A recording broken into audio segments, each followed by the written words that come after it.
9, 8, 7, 6, 5, 4, 3, 2.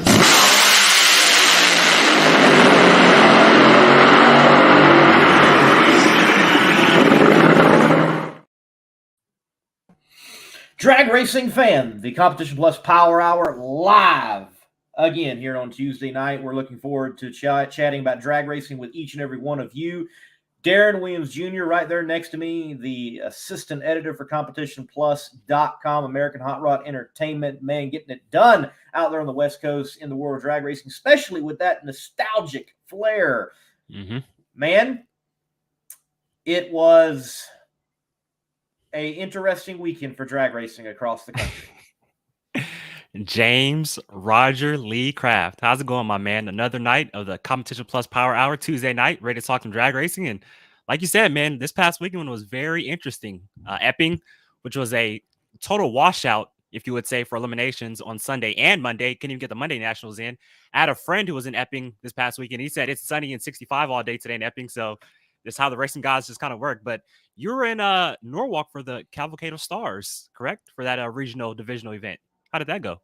I was definitely. When we'll talk about that in a few moments for sure. Epping, wow. Let me say this. I've been to Epping 2 or 3 times, and I enjoy going to that track because not of its facility or its amenities. It doesn't really have much amenities, though I will give that track credit. For the national event, they bring in extra, portable bathrooms, and they try to make it as nice as possible, and I really appreciate the effort. And it also does have this cool hill that you can camp out on and watch the drag races from, as if you're at a baseball stadium or a football stadium. Anyway, the fan base there is absolutely rabid about NHRA drag racing, and they are passionate. And there are just fan bases across the country where you can sense that, you can see it, and it is certainly one of those places that is a reality. So for the fans up there in New England, sorry that this went down the way it did. The fact is, it's been a while. If I remember correctly, it's been a while since a race had to be completely ran at another event in NHRA drag racing. It's been a good streak, if you will, of that not occurring. Matter of fact, as far as I can remember, the last time we had to run some rounds at another race from another race was the Justin Ashley and TJ Zizzo final at the U.S. Nationals. That was a makeup for one of the Indy races. That's the last time I can recall. But, wow, I think it's been a while. So, yeah, good deal. I remember, so, just going back off the fans in Epping. So you see Joseph NH751FC. He was the one I was talking about who was in Epping this past weekend. And so I just want to give a shout out to him. And did you hear what Ron Cap said, though, when he did kind of like the little interviews with the fans in the pits on Monday? Did you hear what he said? I have not seen that, no. So he basically said, something interesting. He said he's been talking to people within NHRA and the president, POTUS, because of the low car counts in Epping, of making that race maybe like an all-star type event, Top Fuel versus Funny Car. It has the kind of the throwback, feel to it in Epping.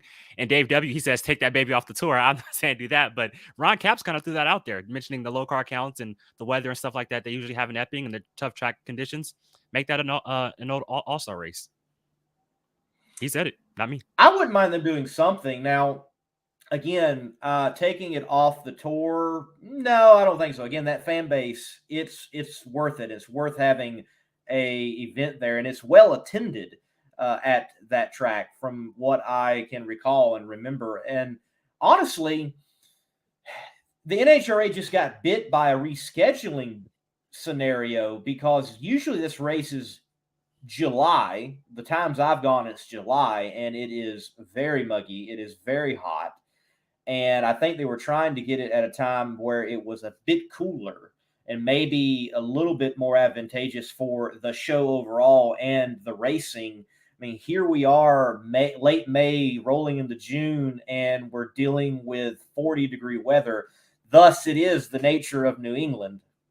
Well, hey, so one of the fans that was talking with Ron Cap said, hey, there was no, like on Monday, there was like no rain on the forecast. It was just the clouds were so low, it just kept bringing over showers. And then there's like, it was like a storm that was hovering over the coast that just wouldn't leave. And so that's what it was. But you mentioned the cool temperatures. Well, it didn't start off that way. You talk about Friday, it was 90 No. degrees.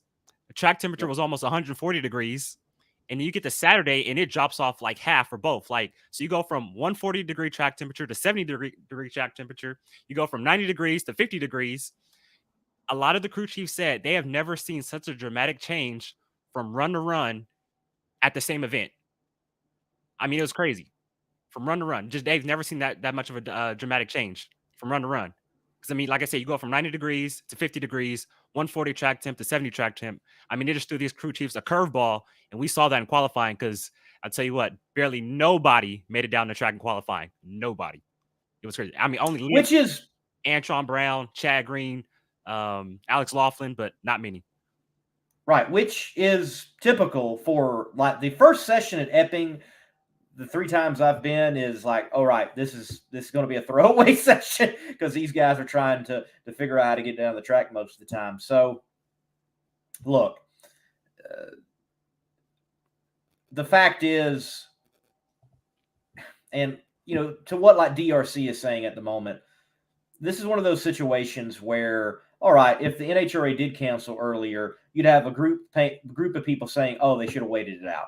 And the people who are right now with NHRA waiting it out a bit, giving it a shot on Monday, which is typical, and they've got to just simply, move on. And with the scheduling issue, this is just how they do it. It has happened in the past, maybe not a full event, but there were times with like Columbus, Ohio, that had torrential rains, epic historical rains that they had to move a portion and most of the event and come back and run. I mean, this has happened before in some way, shape, form, or fashion. It hasn't happened in a long time. So glad of that. And for whatever fan base that it has happened to, but they have to get it in and completed. It's better than just no points and no race and no winner awarded. And it's this asterisk within a season. And they're working in the confines of what they have to work within. Something that's not on the table is like going back in the fall. They don't have that kind of flexibility. Mm-hmm. It just doesn't work.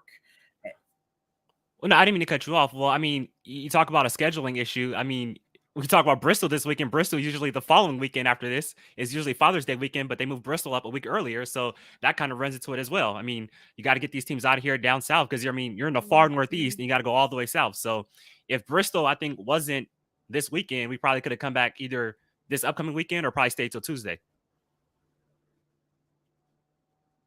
Right. And I don't think you're going to see them move. I doubt. I just don't see them coming back to events, especially Epping. Again, a lot of people. Why is it that car counts are so low there so often? It's because it's further away than people think. It's in Canada, basically. It is further away than people think. Like, I'm on the East Coast in South Carolina. It's 14 and a half hours for me to get to Epping.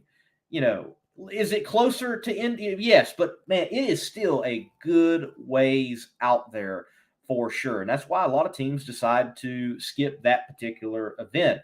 And look, with the issues and for the teams, and I'm sure the teams are involved in this, let's get it done at Bristol.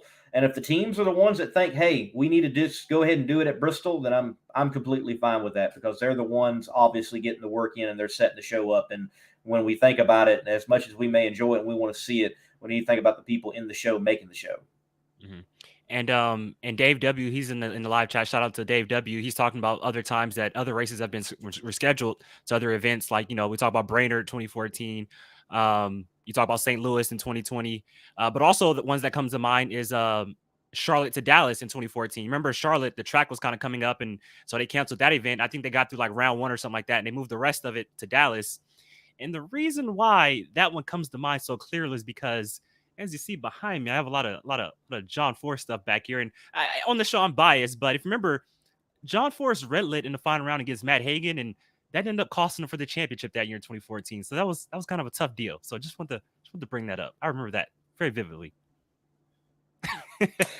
Well, this weekend, Bristol is going to mean that much more, and it is going to be interesting. Later on, we hope to have on the show Tim Wilkerson. He does driving and some tuning, so it is certainly going to be interesting to chat with him and ask him what he is looking forward to concerning the Bristol weekend, with how it's scheduled, that, hey, an entire race is going to be ran within a race. The pros are getting a double divisional at Bristol.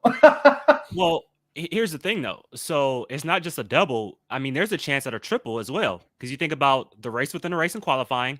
The semifinalists will also act as the Mission Foods deal.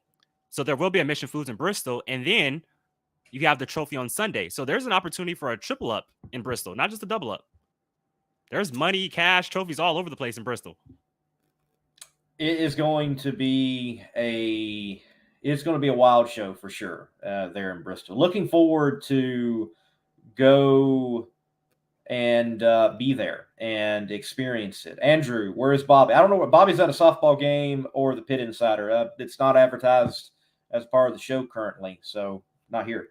Hey. Now, real quick, so obviously we have, like I said, triple header basically for Top Fuel Funny Car. We got Pro Stock Motorcycle, Pro Mod, but also this weekend in Bristol, the Legends Nitro Funny Car, Nostalgia Funny Cars in Bristol, Tennessee. You talk about all those race cars, pretty much a West Coast based series, talking about the Heritage Series, but they are moving out east. I am excited to see those guys on the big stage in Thunder Valley this weekend. You talk about Tim Boychuk, Bobby Cottrell, Chuck Lofton, who drives in Funny Car Chaos, is going to be there. I think that's pretty cool. Yes. Mm-hmm. Jeff Moniz, Billy Morris. I mean, a lot of heavy hitters are going to be in Bristol. Nostalgia Funny Car. Can't wait. That is going to be a great show, too. A great setting also, I think, for Nostalgia Funny Car at Bristol. I think that's a great setting for them. A haul for a lot of those guys. Most of those guys are west of the Mississippi, so certainly some dedication on their part to come out there, but they do have the advantage, and I think this is also an attempt to bolster what happens the weekend after, if I remember correctly, and that's the Heritage Series event at Bowling Green. So maybe we'll see more funny cars represented there than there has been in a long time. So a lot of action going to be taking place there in Bristol. A lot on the line. Beautiful setting. I'm looking forward to going there. It's going to be my first time ever, though I've lived in the Southeast most of my life. Just never made the trip up there, only though it's a 3.5 hour ride from home. So looking forward to getting the drag racing action in there at Thunder Valley. So, like Dale Jr. says, it's Bristol, baby.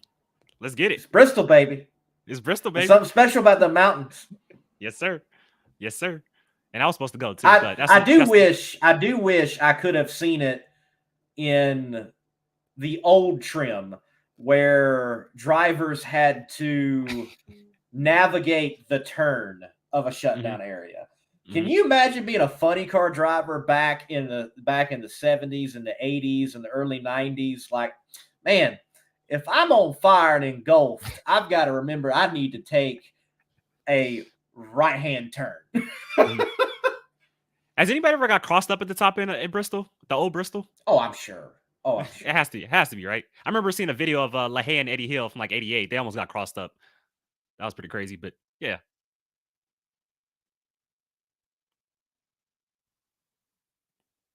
I think the Monday Morning Racer is frozen. Lee, you there? I think the Monday Morning Racer has frozen. So I'm going to take over for a little bit, you guys. And so as you guys all know, like we've been talking about, Bristol coming up this weekend, the Thunder Valley Nationals, one of my favorite races on the tour. I love the Thunder Valley Nationals. And like you guys all know, Tim Wilkerson, our guest here today, will be joining us. And kind of cool little stat right here. So Tim Wilkerson, who won in Joliet a couple weeks ago, went to the final round in Bristol last season. He runnered up, but you guess who he runnered up to? Ron Capps. Well, who did Tim beat in the final round out of Joliet? Ron Capps. A little cool little foreshadowing there going into the Thunder Valley Nationals. And it with Tim Wilkerson as well. And then Clay Milliken. So here's the thing. So you got Clay Milliken, you got Tim Wilkerson, both winners out of Joliet. And I like how it kind of coincides with each other. Clay Milliken made his debut in Joliet, 98, in the Chicago White Sox car. How cool is that?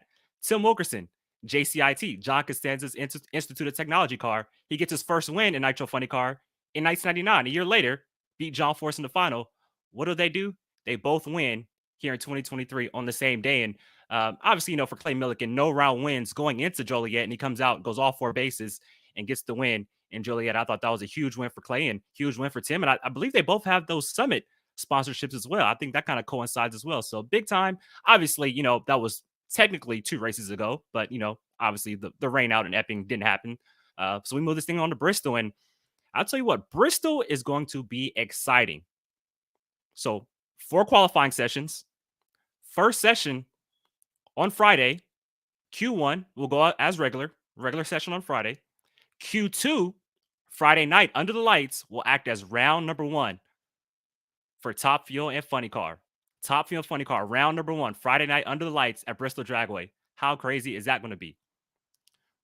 Round 2 will be run during Q3, which will be Saturday afternoon, which will also count towards qualifying. The semifinals will be ran in the middle of the day, will not count towards qualifying, but will run in the middle of the day.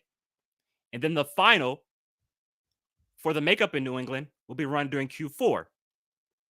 That's how it'll be. And like I said earlier in the show, for the Mission Foods Challenge, your semifinalists on Saturday will act as the Mission Foods Challenge. And then we have the opportunity of a triple up. We always talk about double ups. We saw Justin Ashley do it at Pomona, the double-double, I guess you can say. But we have the opportunity for a triple up. Has there ever been a time in NHRA history where a guy has tripled up in the same weekend? You got the makeup from Epping. You got the Mission Foods Challenge. And then you have the race on Sunday. Bristol is going to be fun. Whoever's going to Bristol, you're going to get your money's worth. You got a makeup event. You got the regular event. You got Pro Mod. You got Pro Stock. You got Pro Stock Motorcycle. And then you got Legends Nitro Funny Car, Nostalgia Funny Car, making their way to Bristol Dragway. It is going to be a fun weekend. Wish I was going out there. Couldn't make it, but hey, Denver's in a couple weeks. Going to make it out there for that final event. Lee Craft, the Monday Morning Racer, having a little bit of technical difficulties. We're going to take a quick break, and we'll be right back to the Competition Plus Power Hour. Be right back, you guys.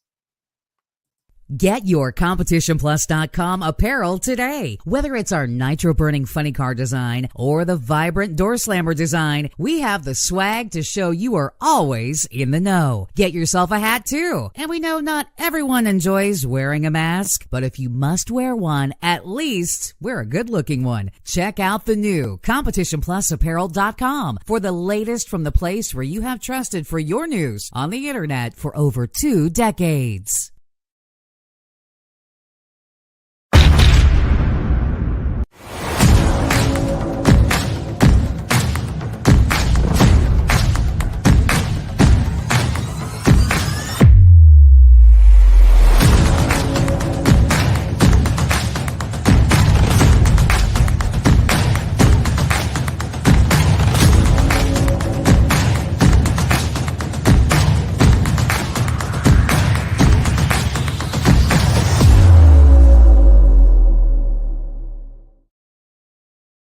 Competition Products, your source for hardcore engine parts for street, strip, and oval track.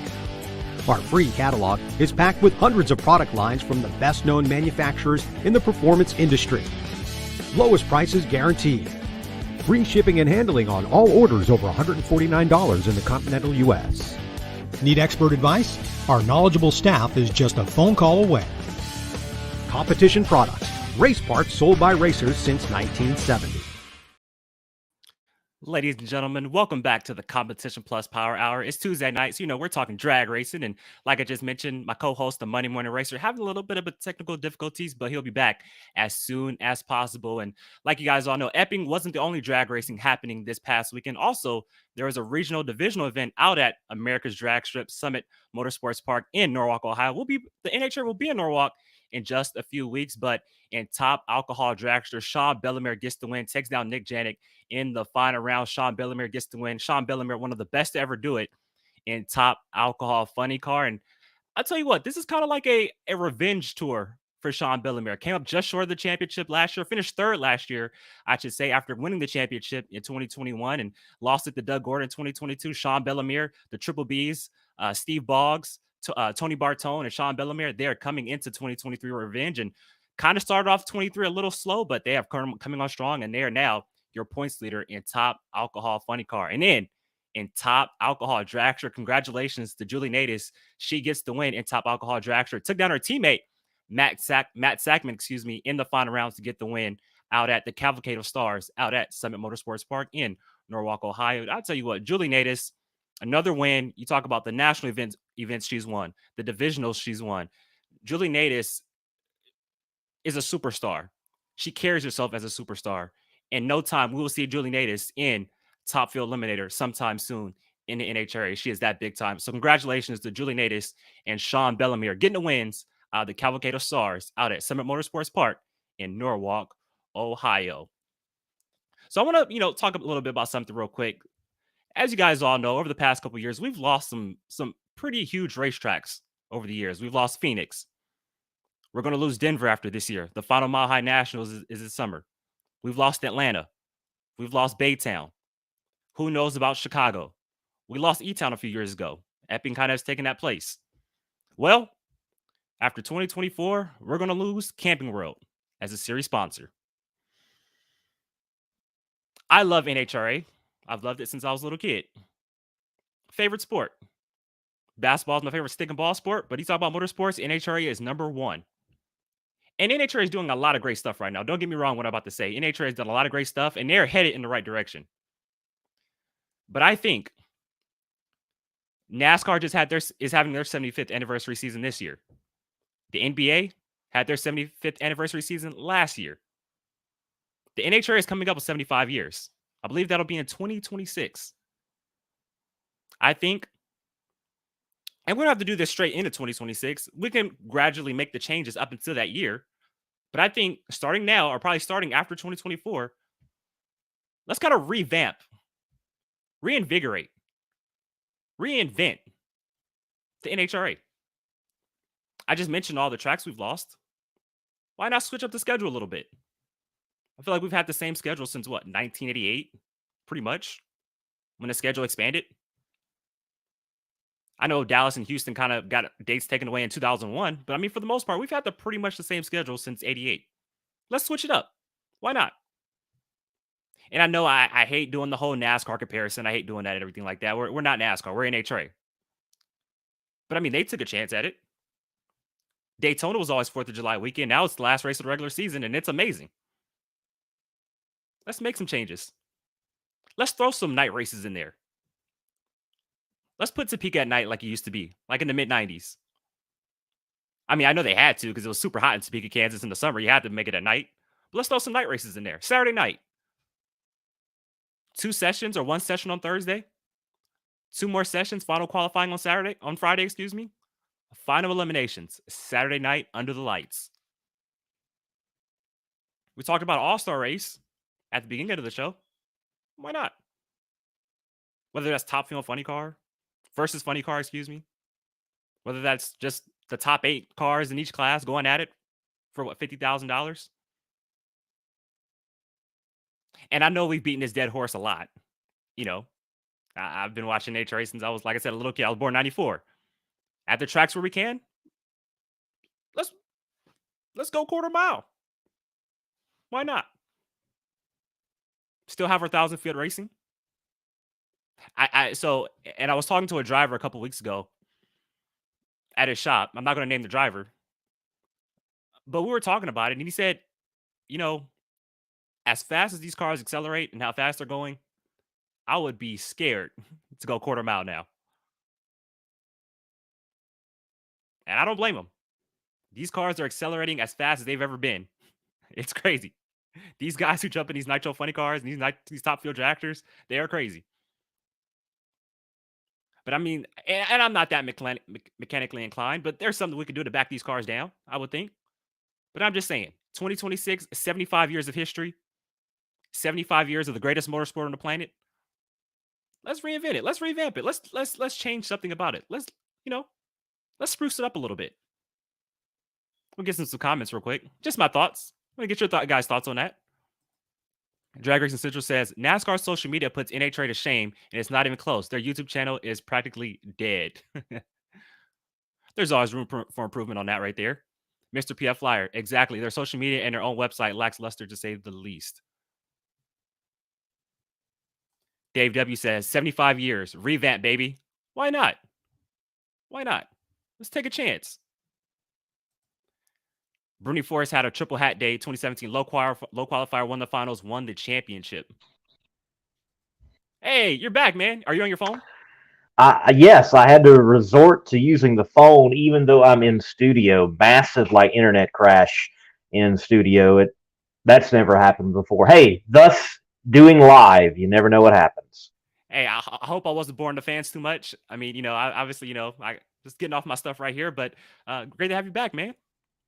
It's good to be back. Good to be back. No, I'm sure they were not bored, and well, yeah. What you've been talking about? I have no clue where we're at.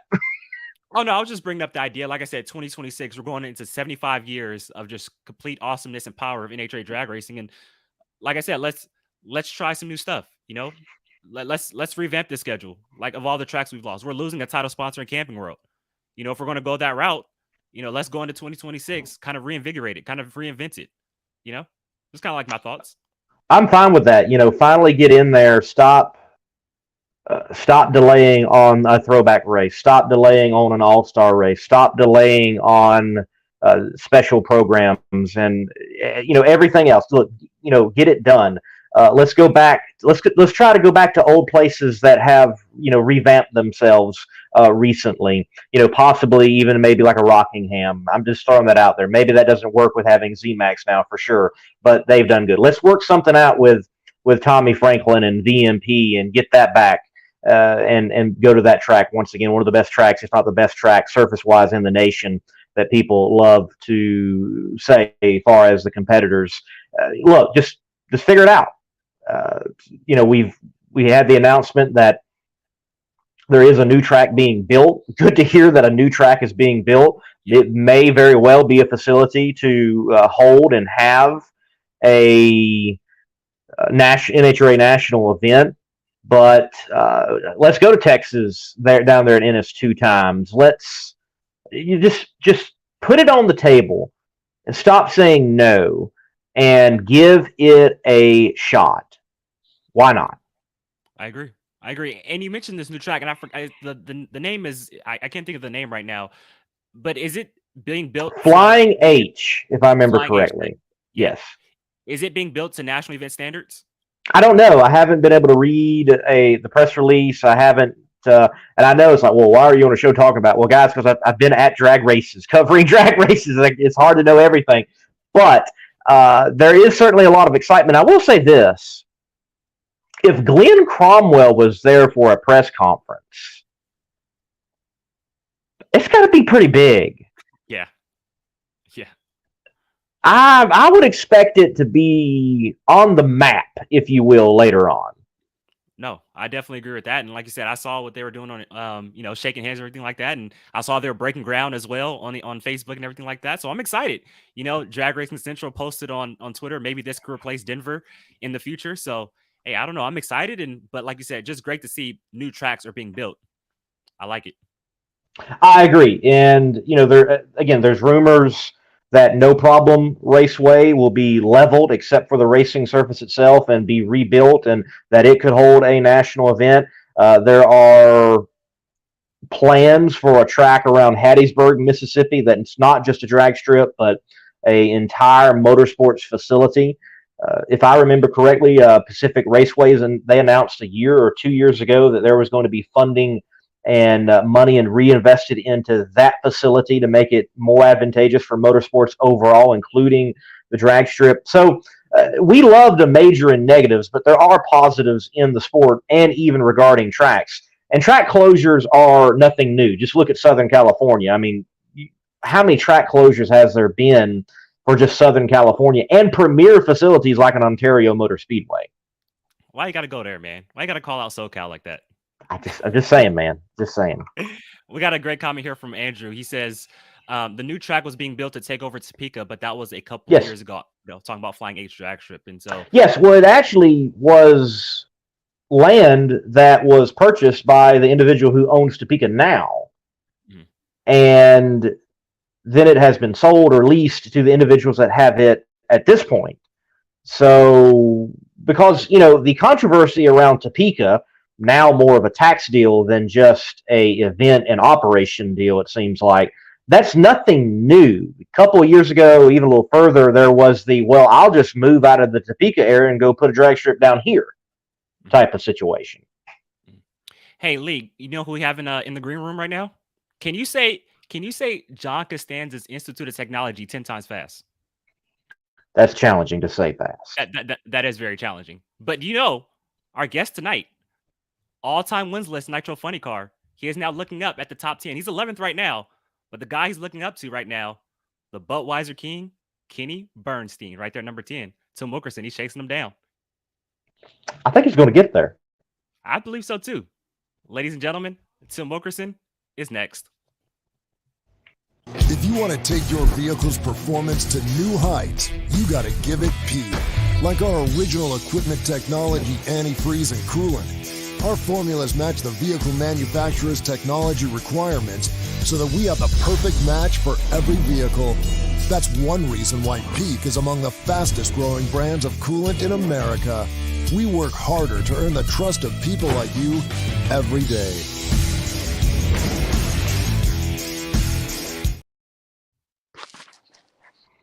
Oh, Tim, man, good to have you on the show. We know we tried to get you last week, didn't work out. You're a bit under the weather, and you're going to be under the gun this weekend there at Bristol. But nonetheless, good to have you on the show, man. Hey, thanks for having me, guys. Appreciate it. Hey, Can Tim, so before we get into Hang on. Yeah, we can hear you, Tim. Okay, good.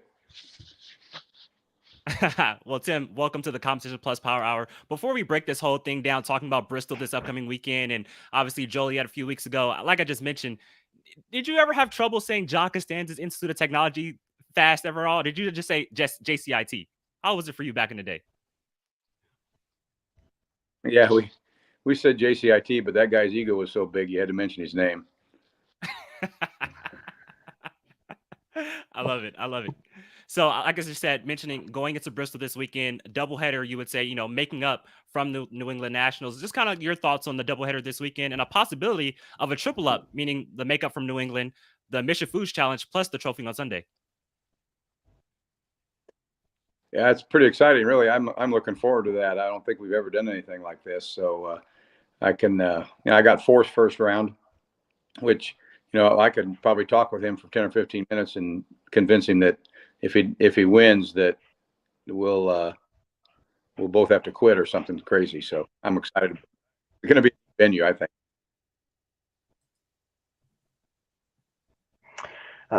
Tim, with the win there in Chicago, obviously the year had not started out, I'm sure, like you had wanted it to, but the win, do you think things are completely turned around, or is there still things in the program that you need to turn around? Was it something that at the end of the day, you're like, man, we got one, we're glad we got one, but how did we get it?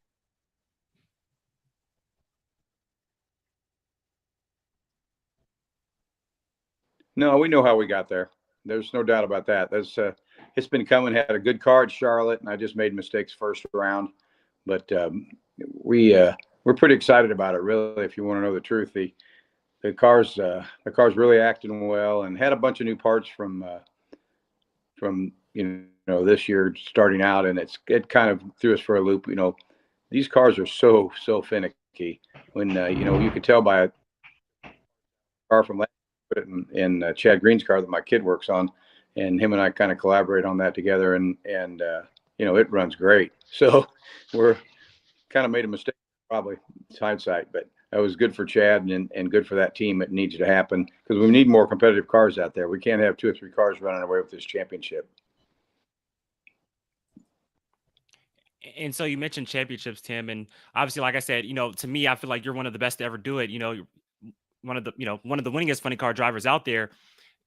Obviously this year teaming up with the Maynard family, with those resources and everything like that you had coming into this season, was there kind of like a mentality of kind of like win now? Was there pressure to like kind of win now with everything that went on in the off season? I mean, no, I don't think so. They're a great group of people, and we really never wanted for anything in the past 10 years. I mean, we didn't really want for stuff. We just didn't have 3 of them. You know what I mean? There's a difference. So Dick Levi from Levi Ranch Shop, he took great care of us. And but my contract was always year to year. And the folks from Skag, they wanted a funny car, and they got with Mr. Maynard, and that's how it all ended up happening. So we're very excited about it, though. Don't get me wrong. And our future looks bright. It's well funded, and it's long term. And in this day and age, it's pretty important, I think. With the deal, the shift, not going contract year to year type of situation, what else has changed for you? Are you able to do more focusing on driving? Do you still have the same amount of responsibility in tuning within this deal? What has changed in the day-to-day operations, if anything?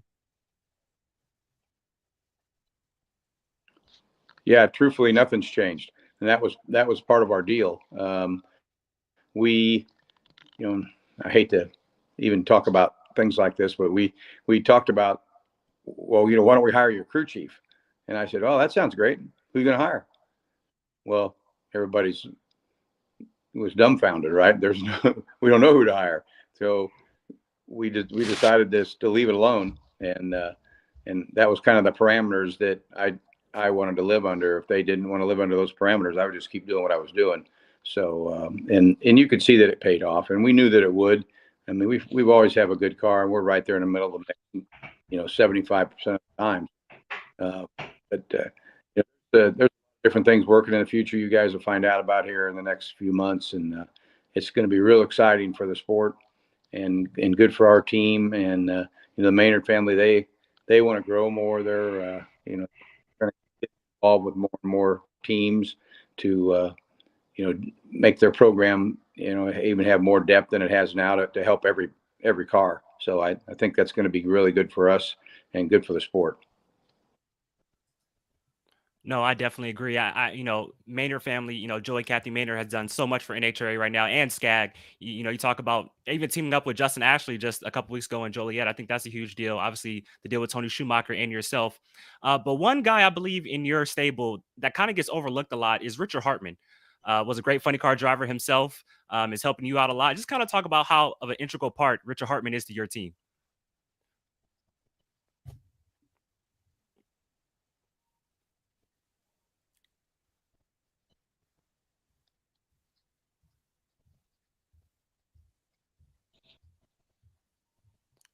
I think we lost him, Lee.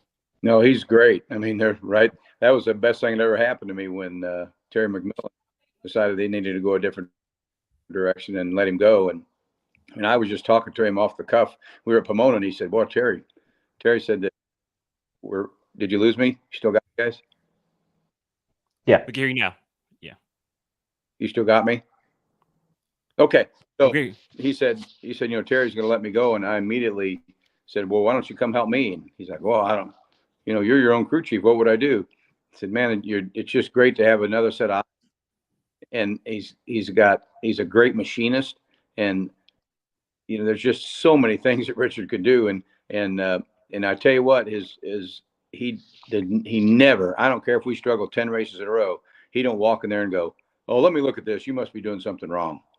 So, because we all know that when you're trying to be a crew chief, somebody chirping over your shoulder is probably the last thing you need. So, but he is such great help, and he's really good at watching the track and seeing what we're up to. And him and I go up there, and we have 2 or 3 different scenarios, and he'll peek his head in there and he'll say, okay, I'm going to have you at 2 tires out of the groove to the left. You drive it out there and sneak that thing right back inside, boss. And so we have a great relationship.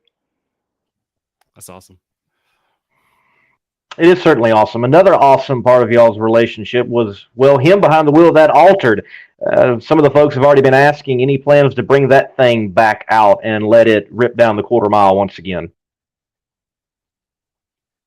Yeah, I tried to get NHRA to let me run it at Indy, and that we're still working on that. I'm trying to get them to not be cheap Charlie. What I mean, so that's a really unique vehicle. We have spent some time, trying to develop that car, and he made a great effort putting it together and putting the wing on it, and he built the whole front end for it, and it was really come out looking just really trick. But we couldn't make it go. It had too much downforce. So after we stared at it for a while and I talked with Aerodyne, we decided kind of what we'd done wrong. And, we drug that bucket down to Dallas down there and went 4.92 seconds. And that was probably the funnest thing I've done in a long, long time. So the first time it kind of knocked the tire off of it. And we came back out working on it. And Richard said, well, what do you think? And I said, well, I think we just, it's lighter than a funny car. So I think I got it tuned up too much and I got too much clutch on it. But I mean, truthfully, Richard, it ought to go 90 to 95 the next run. Boy, his eyes got real big. And he drove it down through there and he shut it off early and it went 492 at like 298 or something like that. And the next run he drove it to the end and it went 305. So that was really fun. You're right. That's the neatest car I've ever seen to spectator wise. And so just talking about that. Oh, you got it, Lee. I just say, no, it was impressive. I was there behind the car filming at the Motorplex for that event, and it was impressive to see that. And then War Wagon the next day, and what both cars are capable of doing, it is phenomenal. Yeah, that thing is super. I'm telling you, that car has a rev limiter on it too. It's got an NHRA legal box on it, and if I put a grid on that thing that doesn't have a rev limiter on it, I guarantee I can make that thing go probably 482 to 485 at 315 to 320. They'll never touch that. Wow. So you mentioned that, right?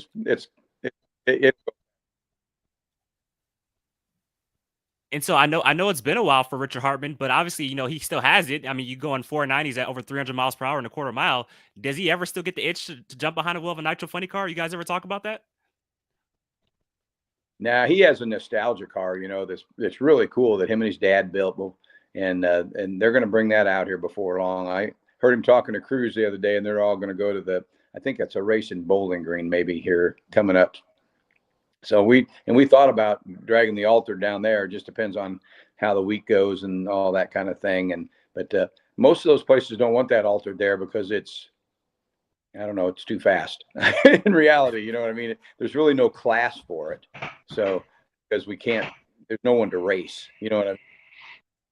So, I mean, it'd just be an exhibition.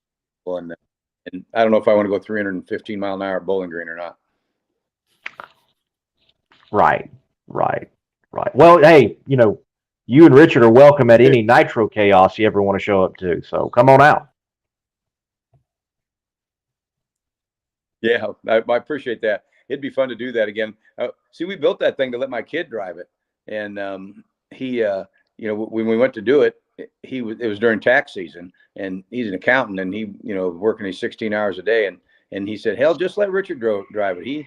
He built it, so I thought that was kind of fun.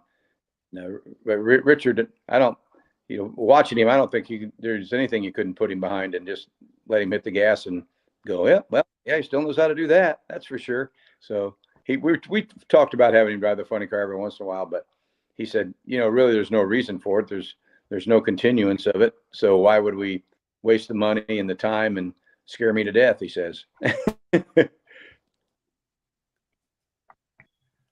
So you mentioned, you got it, Lee.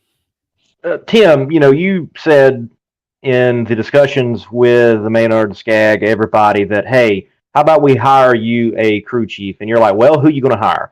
So right now, there doesn't seem to be a lack of pipeline of licensing people in Top Fuel or Funny Car, definitely in the A fuel ranks. What needs to happen in NHRA drag racing where there's a pipeline for more crew chiefs, where you might not have a situation in the future of hiring someone that it's, we know who the guy is and he's out there on the sidelines and we can get him?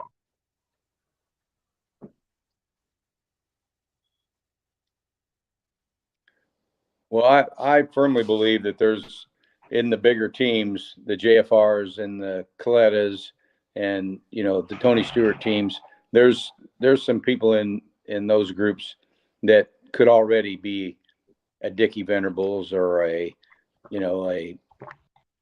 Jimmy or Chris Cunningham or, Mike Green. I think there's guys out there already that could do that.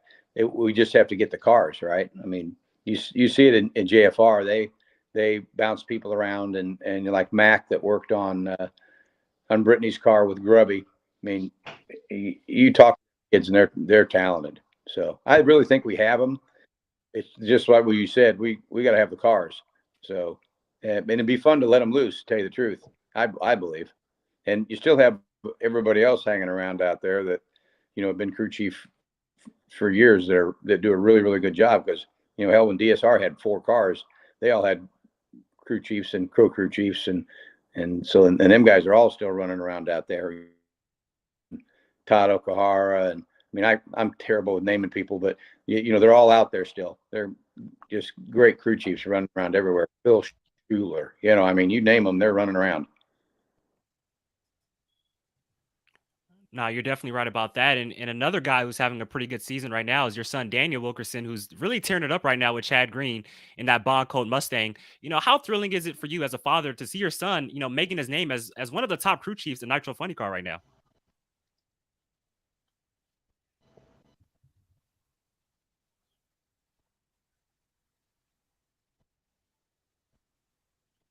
Well, you know, Force used to say, I've hired my own assassin.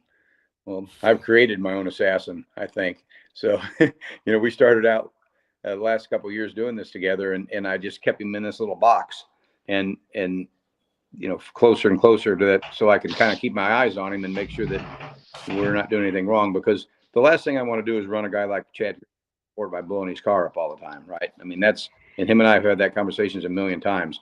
Like when Chad was smoking the tires there against Cap's first round at the Too Fast, Too Tasty Challenge there. Daniel said, first thing coming to my mind is, I'm gonna spend $100,000 to win 10 grand. He said he's got that button in his hand to kill the motor. He does still think like dad, but he's doing a terrific job. Them kids all work good together, and he corrals them all and keeps them all going in the right direction, and he really does a good job making sure the car is put together correctly. And he's got a couple of key guys over there, Rob Cobalt, that used to work for me for years, and Dean Marinas, who worked for Chad Green on Pro Mod cars, and those guys are really doing a good job with him. So, and the kid Joe Serena that works for me all the time, still works for my machine shop, he goes and helps that car too. So I've placed a lot of key individuals into that team, and they've really gelled good together. And Dan, he's really taken it by the horns and swinging it around pretty good. So I'm really proud of those guys. But we took every part of that car came from my car from last year. So we decided that, you know, it had older cylinder heads and all this other stuff that, you know, camshafts we ran for 10 years, right? Really. So we took everything out of my car from last year and put it in there and made sure everything worked good. And now it's got a power level that Daniel can deal with. So, he'll be the first one to tell you that his panties get wadded up real easy, but he's learning how to swing for the fence a little bit every once in a while now. You know, Tim, for you at this point in your career, with what all that you do involved with that car, driving it, tuning it more, what really keeps driving you to stay out in NHRA competition? Is it the driving? Is it the tuning? Is there one that you have a little bit more passion for than the other, but they both come along with one another to be out there in the way that you are? What is it for you that still makes you drive that rig up and set everything up and go do it on a Sunday?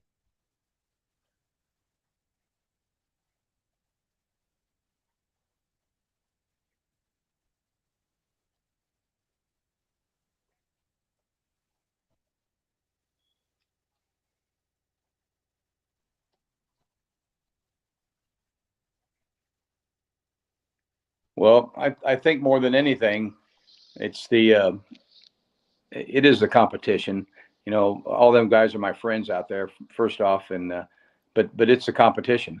I mean, there is no more satisfying deal than to roll my junk up there and to whoop Force or Caps or Hagen or, you know, Height in the finals and drive as well as they do, run as good as they do.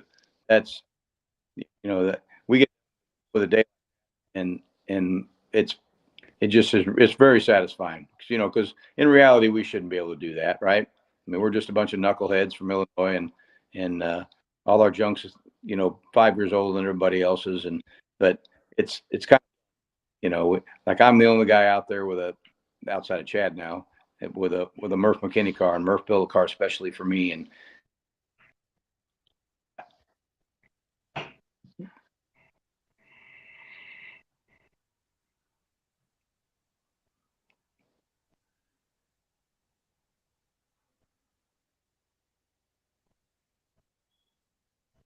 I don't know if my Wi-Fi is losing you fellows or not. Oh, we hear you now, Tim. We got you. Can you hear us okay? Okay. Sorry about that. Did you hear any of that? Not the last part. Yep, I can hear you now. Yep. Did you hear any of what I said about the driving and tuning and beating people? Yes, we just Okay, no, I don't know. Yeah, we got it. We got it. It's just to me, it's very okay. All right, go ahead then, fellas. You want to take this one, Lee? You want me to get it? Speaking of Murph McKinney, Wilk, look, I was up there just a week ago. Saw your chassis, saw one of Chad's chassis, and several others as well. Fellas, my Wi-Fi is not very good.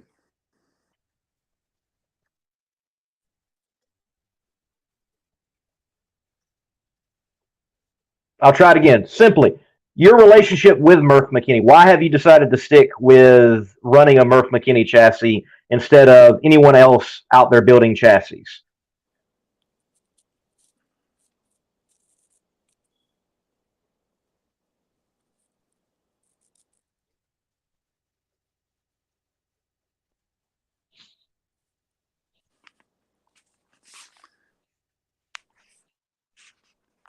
Well, I think more than anything, I stay with Murph because he kept me racing all those years.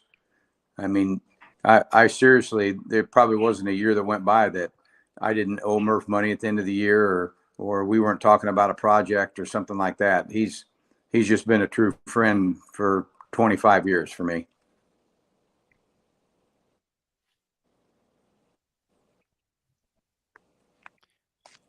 And then just going off of that, and this will be the final question for me. You talk about chassis. Well, we have a question here. Hey, fellas, I'm going to try to get closer to my router here. I don't know if it'll do any good or not, but I'm losing you.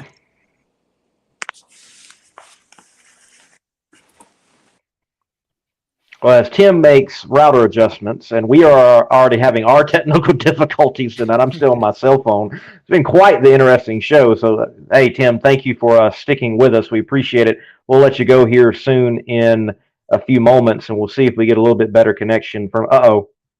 Did we? Nope. Okay.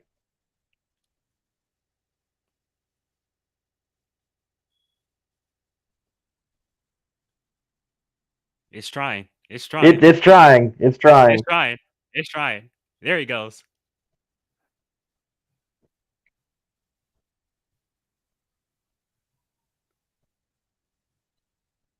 Can you hear us, Tim?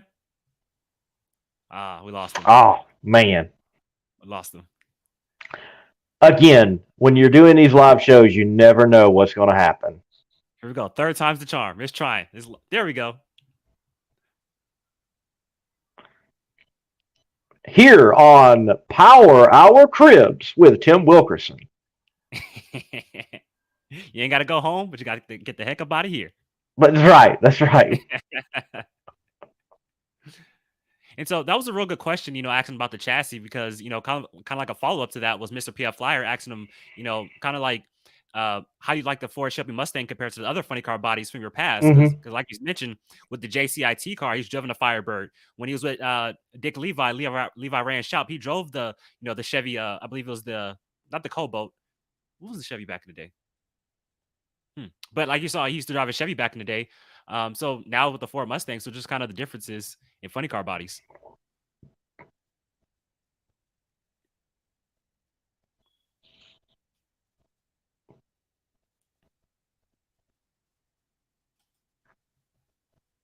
I don't think we're going to have Tim back anytime soon. Yeah. Tim, if you can hear us, Thank you. You can go home. We'll let you go, man. Enjoy the rest of your night. I'll see you in Bristol, and Darren will see you the next time he's at the track. And thank you for the time, Andrew. We need an NHRA crib show. That'd be cool. Yeah, why not? Yeah. Ladies and gentlemen, also thank you for sticking with us during these technical difficulties. And yeah, Tim's gonna try one more time. You gonna try one more time? Hey, Tim, you there? We can't hear you now, Tim.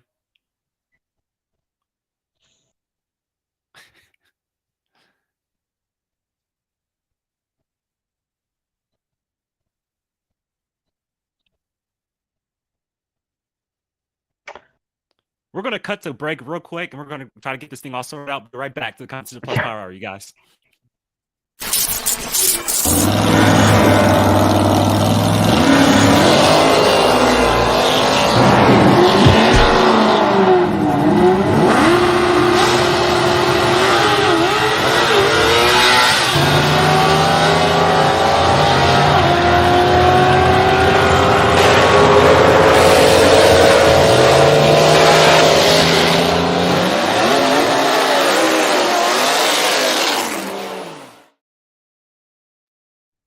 You got me, bro?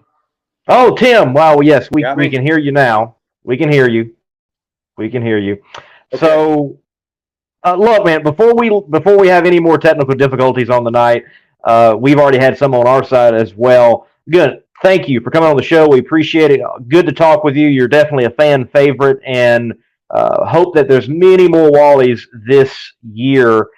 Looking into Bristol with everything going on, how challenging you think it's going to be to keep the focus for, well, qualifying for one event, racing in another event, and doing everything that has to be done on a weekend with these NHRA funny cars?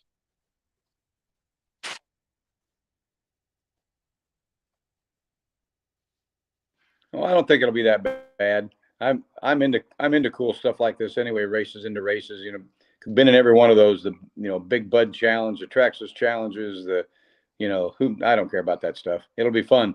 It'll really be fun on Friday night for that to be an elimination round. I think that's going to be really cool. So hopefully I can send force packing, and we can go into Saturday with some momentum, and win Bristol, qualify good for win Epping, qualify good for Bristol, and go to the Tasty Challenge and win that too. That'd be fun. We certainly hope that you're able to do that. I know the fan base would love to see it. Keep up the good work, Tim. We'll see you at the track. Okay. I didn't know you were doing espionage work at Merck McKinney's. I'm going to have to tell him to hide my stuff when you go around there. See, I didn't know that was happening. Hey, I plan on being up there in about another week or two. So if you need a report on how it's coming, I'll let you know. Okay. Yeah, I was just kidding you. Hey, thanks for having me, guys. I appreciate it. And maybe next time we can do it when I'm at my shop, and I'll have better reception for all this. Okay, take it easy. Adios, man. Thank you.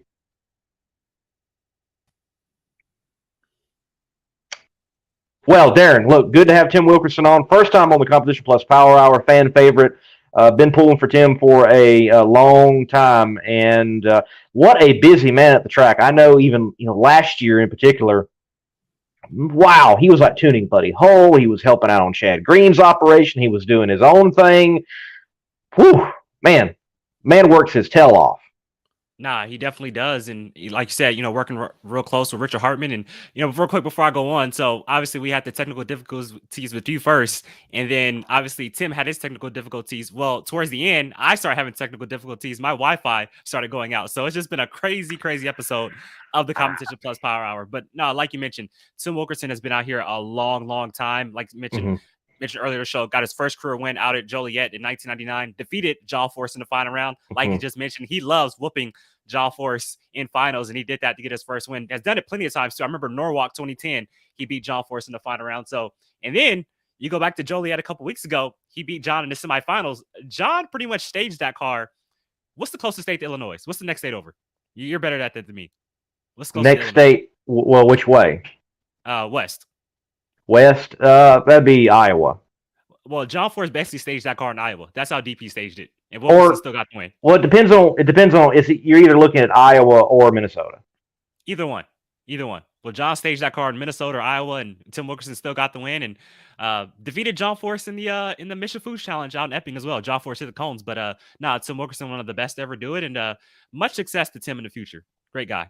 Yes, look, it was good to see it all come together, and I think there has been amongst the fan base, media, whoever in NHRA drag racing, that wow, with this deal, Tim's got the best shot that he's ever had. And Tim is one of those guys with a team that, they're a threat every weekend, but they might not have had everything that they needed to go out there and get the championship, just the way things were operated and the budget, all things of that nature. And Wilk very well might be a contender this year deep into the Camping World countdown scenarios. It's going to be cool to see. Well, if it wasn't for the countdown in 2008 and Cruz getting hot at the end of the year, Wilkerson would have been your champion in 2008. It just so happened the countdown was that year, one of the early years of the countdown. And going back to John Force, he red lights in round number 1 against John Force, and that ends his championship hopes right there. So 2008 was by far his best year. I believe he won 6 races that year, and he hasn't had quite a year like that since. Tim Wilkerson has always been a guy, he'll win maybe 1 or 2 or 3 races a year. Right. But it's always been in spurts. Like Tim will get hot. Like, he'll get hot during the summer and then kind of tail off for a little bit and kind of cool off for about another year. And then he'll get hot, reel off 1 or 2 wins, then cool off a little bit. I want to see a real consistency from Tim Wilkerson and really contend for a championship in the near future. I do too. I don't know why, but when I think of Tim Wilkerson, I think of like Ricky Rudd from the NASCAR world. I think there's some parallels there. Yeah, I like it. So what did you talk about while I was gone? I have no clue, dude. I mean, I'm still looking at a computer that at my studio where I'm at that cannot connect to the internet, and I don't know what is going on there, and I'm still on my phone. So apparently we're talking about a little bit about schedule, which I agree we need to shake up, and what can be done. What else before we're done for the night? I got 25% on the phone. I can keep rocking. Dude, I was trying to channel my inner Colin Cowherd. You know Colin Cowherd from Fox Sports? That's right. Yep. Just trying to channel my inner Colin Cowherd. Obviously I do shows of my own too, but it's kind of jarring though when you have a co-host and then they just drop off and you're by yourself. You're like, whoa, damn, it is. I just gotta keep rolling. Just keep rolling. You gotta keep rolling. Hopefully I didn't bore the audience too much, and I tried to rip off whatever I could. So, but no, like I said, just talked about that and talked about the regional that you were at this past weekend. Talked about Julie Natus taking on Max Sackman in the Top Alcohol Dragster final. Max Sackman left on Julie in the final, but then blazed the tires right at the hit. I'm not saying nothing, but Julie gets the win, and she is a superstar, and she handles herself like a superstar. And we're going to see Julie Natus in Top Fuel Eliminator at some point throughout the future. And then Sean Bellemere, you talk about the Killer Bees, Steve Boggs, Tony Bartone, Sean Bellemere getting a win, took down Nick Janik in the final. Nick Janik had a great car, but had the pedal. And I feel like this is a revenge tour for Sean Bellemere. Won the championship in 2021, 3-time world champion. Lost it, came up short to Doug Gordon in 2022, finished third. But this is the revenge tour for Bellemere in 2023. I have been saying it routinely, and you can hear me say it in my recaps. Look, they are flying that Jolly Roger. They have said no quarter, and I believe they have. On Sean Bellemere in that weekend that they had at the Cavalcade of Stars at Summit Motorsports Park, nearly flawless victory. Low ET for the funny cars, which they did not do in qualifying, though they qualified number 1. They did low ET of the meet for the funny cars in eliminations round 1. And we were all excited for what would have been a great semifinal matchup against DJ Cox, but DJ had some mechanical issues, and they're like, wow, we've torn up so much here so lately that we're just going to go home. And we'll be back for the national event and get back on track there.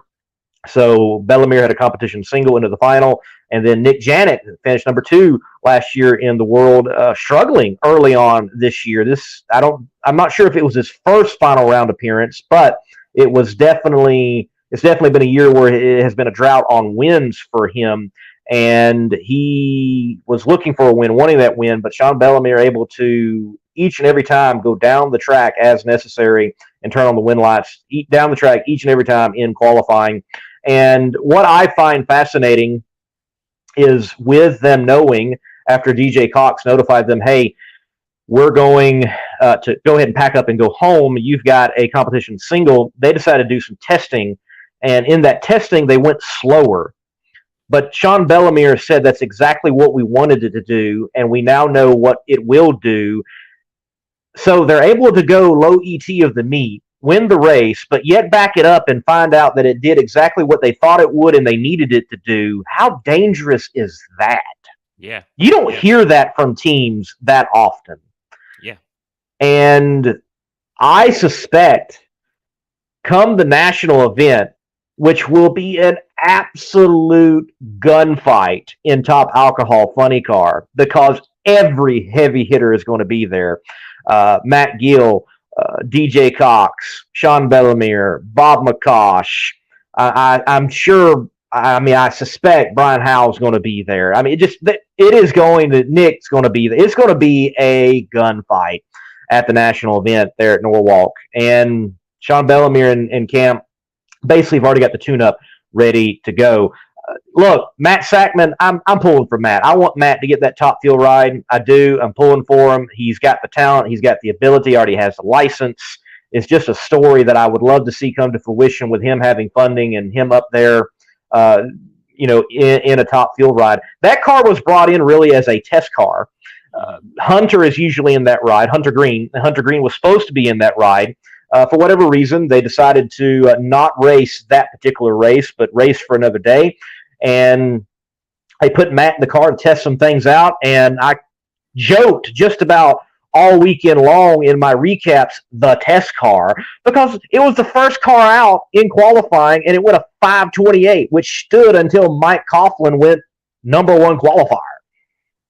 So testing, right. And it went 5:28, then it went a little slower, like a 5:33, and then it was back in the 5:20s, ran exceptionally well. And look, I'm going to say this.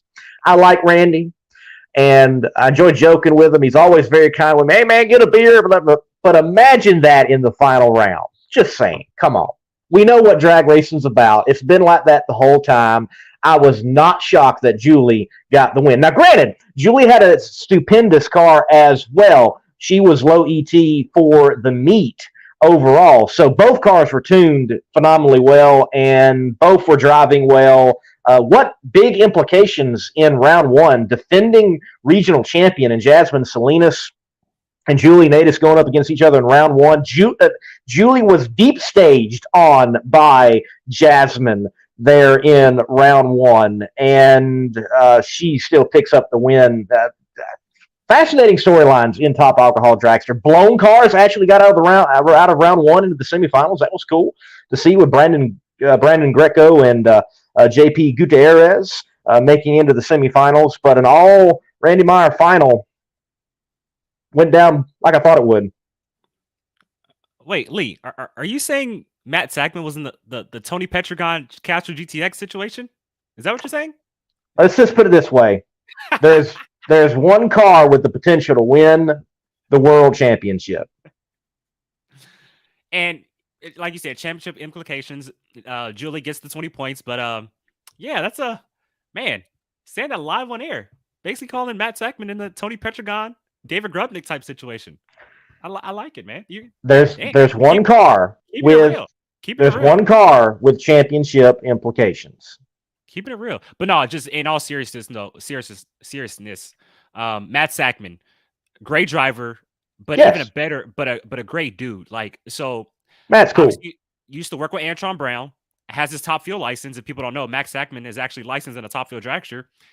But, with him working on Antron's car, I would always come around because I had another mutual friend, DeAndre Redfern, Antron's nephew, who used to work on that car too. And whenever I came around the pit, Matt Sackman always talked to you, anybody, not just me, but anybody who walked up, as if he knew you. He never met him in my life, and he just talks to you like he just knows you. I mean, just a great dude. And like you said, I want to see much success for Matt Sackman because he's a good dude and a great driver too. And obviously another future of the sport as well. And he had a bit of a wild weekend goes to the final round. I'm sure he wasn't expecting to go all the way to the final. Again, the real aim of that car was to test, but I'm glad that he had a tremendous Sunday and went into the final round. He got a couple of rounds, if I remember correctly, in the top dragster. He was in the family top dragster and doing double duty. During qualifying, though, for top dragster, he had an incident where a guy lost control, top end, rolled, tumbled, came right in front of him, and he had to take invasive action. So he had a wild weekend. Wow, man, that's crazy. And so just going back on Julie Natus and Jasmine Salinas round number 1, I remember we talked about this yesterday. You said that Jasmine said in an interview, because she, like you mentioned, she deep staged on Julie. Julie has everything to lose. I basically have nothing to lose. I'm paraphrasing, but that's basically you can see it in my recap. Again, I thought it was kind of the marquee matchup of round 1 because you've got defending regional champion for that area, if I remember correctly, in Jasmine Salinas, and you've got a former regional champion, finished number 6 in the world last year, Julie Natus, who is current points leader for the nation. That was the round 1 matchup, and I suspect that's a matchup that we're going to continue to hear Salinas versus Natus well into the future, honestly. I think that's a preview of things to see, and I took the opportunity to let me go interview Jasmine, and because I've never actually had her on camera, so I wanted to take the opportunity to go chat with her, and well, she delivered exactly what I want as an individual trying to tell stories, maybe a little bit of snarkiness there of like, well, I've got nothing to lose. Julie has everything to lose. I liked it. I like it.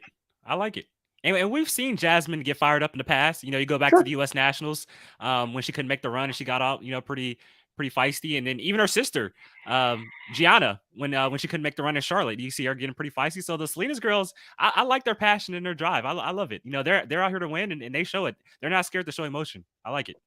No, they're not. They are not scared to show emotion. You had the sister on the bike. She was definitely showing emotion there at ZMAX, and the weird staging timing issue and just people not getting up there and staging like Derek Kramer recommended for everybody to do. Take Derek Kramer's advice, stage your stuff. And on this event though, there were many more classes.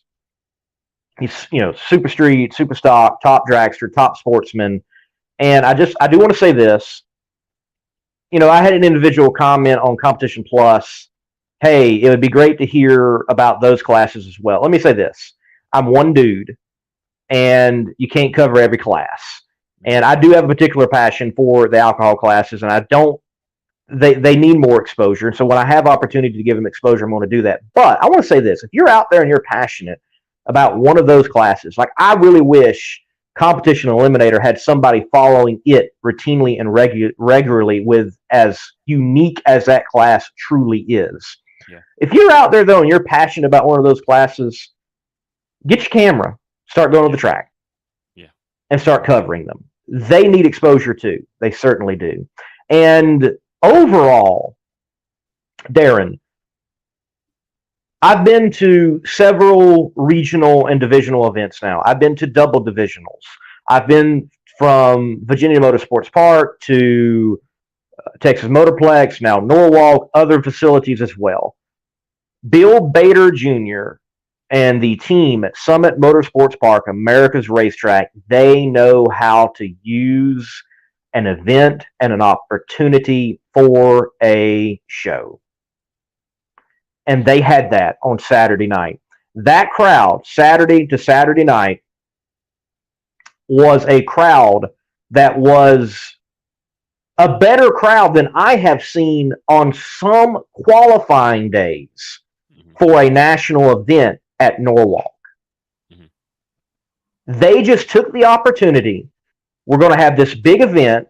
We're going to have these stars in cars that go over 250 and over 270 miles per hour in the quarter mile. We're going to add some things around them to bolster that show, such as Pro Mod, an in-house Pro Mod show jet cars and even a jet truck, big fireworks show, and they had thousands of people out there. And no, it's not a free ticket. I had some people chiming in. Yes, it used to be a free ticket. It is no longer a free ticket. Those people did pay to get in, and then they were paying for hot dogs and paying for chicken fingers and paying for pizza and enjoying a good show. Bill Bader Jr., what a promoter for the sport of drag racing and motorsports overall. And more people need to recognize how they are getting it done. I've seen it myself, whether it's national event and for this. They had a spectacular crowd at a regional. Good job. A spectacular crowd at a regional in pretty much the middle of nowhere, I would say. I don't know. I've never been in Norwalk, but from what I've heard, it's pretty much in the middle of nowhere. Am I correct? Well, it's kind of a misnomer. Norwalk is not in the middle of nowhere. You think it's in the middle of nowhere, but just about 20 minutes up the road, you have Sandusky, Ohio, and just up the road from there, you're in Toledo. Sandusky is a resort area, and it's routinely packed around the year, except in like deep winter months. But yes, it's out in the middle of nowhere, but you're not far from somewhere. Mm-hmm. Nah, and just going back of what you said, Bill Bader is a great track promoter. You see it with his Night Under Fire in the summer and stuff like that. And obviously, like you said, a great crowd for a regional divisional race. And I love it for the alcohol classes too, because when you go to a national event, of course, they get overshadowed by Top Fuel and Funny Car. And so it's great to see them take center stage at a race called the Cavalcade of Stars. I love that name. And they take center stage. It's all about a field dragster, alcohol funny car, and they end off the show like that. They're the kings of the sport at that regional. So I like that for them. And like we mentioned it a lot so far this year, a field alcohol dragster, alcohol funny car, they are putting on a show. There are some great drivers, there's some great racing. And man, and shout outs to you too, because like with me with the Heritage Series and Nostalgia Funny Car and Nostalgia Top Fuel, you're kind of like the spokesperson now for alcohol dragster and alcohol funny car, and you're doing a great job right now. Like you're channeling your inner Steve Evans, Brett Kepner right now. And I love it. Yeah, it's awesome to see. I tell you what, the work done at the Texas Motorplex and there at Norwalk was a lot of fun. And a lot of work, by the way, but a lot of fun. And it was certainly enjoyable. And I appreciate most of the folks in the alcohol ranks. They appreciate what I'm doing and trying to do. I do want to give a shout out though to Will Hanna. Will Hanna was trying to do it not too long ago, and he is definitely far more an expert than I am. And I have to try to rope Will back into some things and get him out there beyond just the penny pitcher alcohol funny car, which, oh, by the way, in Funny Car Chaos World will be making a return. They thought they might have been out for the season, but they will be making a return. But I appreciate that, man. And look, I hope people have enjoyed hearing about what's going on in NHRA drag racing when you typically don't. Like, I looked at the coverage today on the website of the Cavalcade of Stars event from Norwalk, and it's just results. There's not even a single paragraph of what went down, how it went down, nothing on NHRA.com. And I'm not saying that is their fault. I mean, they necessarily didn't have anyone there reporting directly, but there is a lot happening at these events. You go from the Texas Motorplex, then you rope in the regional that took place at Maple Grove Raceway. When you come into the Cavalcade of Stars event for Top Alcohol Funny Car, it had created from first to third in national points only 5 points of separation.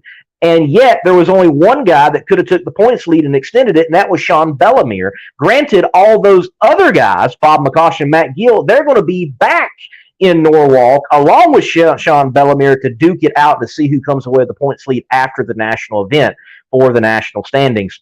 And then you have the storyline of, hey, you have Julie going to the Texas Motorplex. She is leading Tony Stewart by 1 point. And now she has extended that lead well beyond 1 point.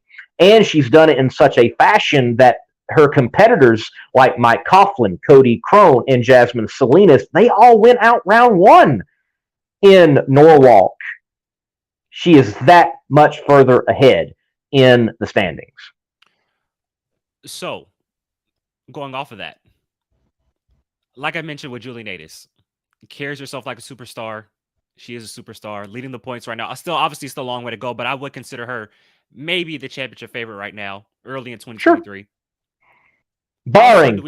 Barring the West Coast has not got fired up quite yet. I was just about to bring that up. The West Coast has not made a stand yet. D7, come on, boy, we're gonna get them. We're gonna get them. Joey Severance, Sean Cowie, all the boys. Shane Westerfield and Funny Car, they coming.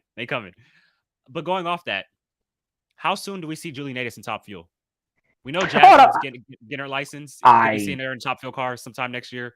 How soon do we see Julie Natus in Top Fuel? If you put together all the recent interviews, whether it's between the slicks or her on Chaos Live, or you read, actually one of the most telling is the latest article in the latest National Dragster. It's actually a nice article on Julie and what is the next steps for her. She even mentioned in that article that she may not be full-time next year in Top Alcohol Dragster, period, but is ready to get out of that class and make a step, even if it's a part-time step, into a Fuel Funny Car or Top Fuel scenario. So it's happening. Is it next year? Don't know. But she is definitely making the move for that to happen. So hearing Julie Natus, or as they say over the PA, Natas with everyone else, in Top Fuel or Fuel Funny Car, I think we're going to be hearing that much sooner than later. I got another question.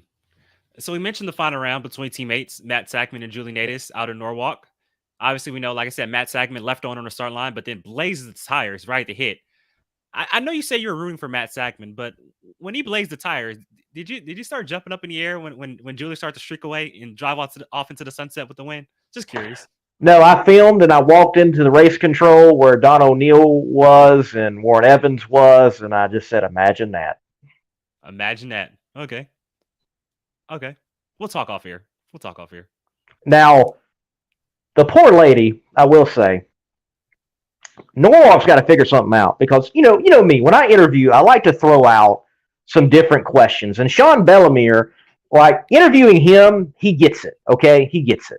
I can throw something out to him. He's going to answer that. Might be a bit moment of, being jovial or laugh. And then he's going to turn and answer the real question at hand. So I ask him, all right, probably the most appropriate question for someone winning at Norwalk is, what's your favorite flavor of ice cream?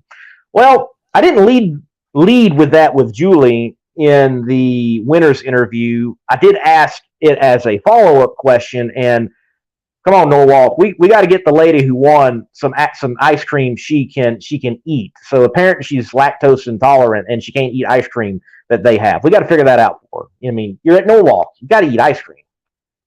Chocolate chip, baby. Chocolate chip. That's where it's at. Sean Bellemere's was Moose Tracks. He was a Moose Track guy. I have no idea what that is. What is Moose Tracks? What flavor is that? It is a flavor.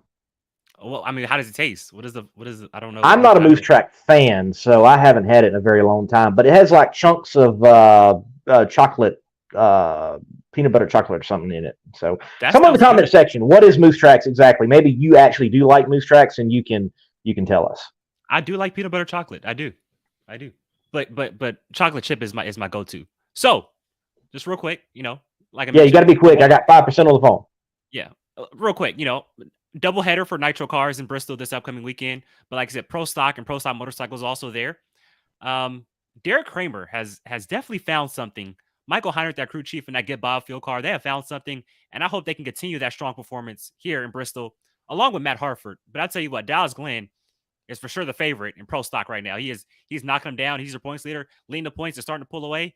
And then finally, right, but we are in the time of the season where the rules are made up and the points don't matter. That is true.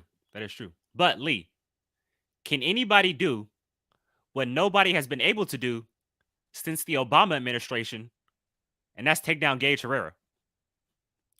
Because it seems like it's been that long. Well, if there is a place where we could see a shakeup in Pro Stock Motorcycle, I think Bristol is one of the best places for that to happen, because if there is a class that is upset more than any other by the bump, it is the Pro Stock Motorcycles at Bristol. 3 number 1 qualifiers, 3 wins, now holds 5 of the top 20 quickest elapsed times in history. Laid out 3 of them in Joliet. This man is on a roll, and this is not my stat. Dave W, who's in the live chat, told me this stat. The last pro stock motorcycle driver to start off the season with 3 straight number 1s and 3 straight wins. I don't know if you can see it. That guy right there, Matt Hines, 1998. What a year they are on right now. Yes, sir. And honestly, as a history nerd, I hope he can continue it. I hope he can. I want to see how long he can take it.